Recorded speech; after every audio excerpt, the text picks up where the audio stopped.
Well, thank you, and congratulations to Malagen for this second launch magazines. And it's a pleasure indeed sharing platforms with my brothers and here and my sister. And of course, my brother Abu. I think from Abu's presentation, one can state in one word or one sentence that the transitional justice process is very slow.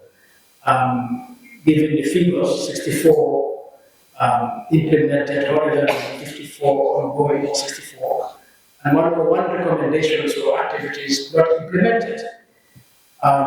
So from that picture, indeed, the transitional justice process seems to be moving slow.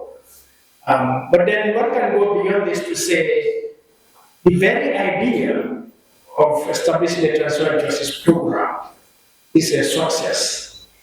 The very idea of establishing a truth commission is a success. And that commission to produce a report documenting a historical record of what happened is a big success.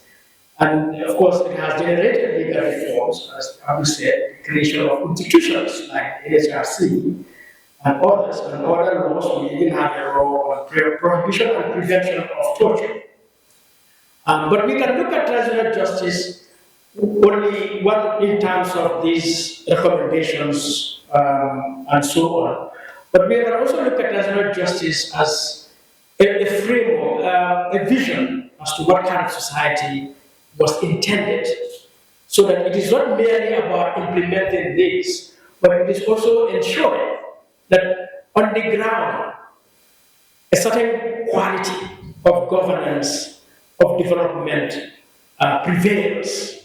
And this is why at the heart of the transitional justice process is this mantra, never again. So for me, I look at transitional justice not only in terms of these recommendations and activities, what has been happening, but to also look at, is there backsliding? Are there practices, malpractices taking place? Because those will go to erode the gains that we are registering. And I tell people, Yahya Jammeh's regime created the most important good governance, human rights, and accountability institutions and laws in this country. Never have we had IEC, NAO, GRA, UTG, or GRTS, or GGPC, PURA, Ombudsman, Public Finance Act, Women's Act, Children's Act.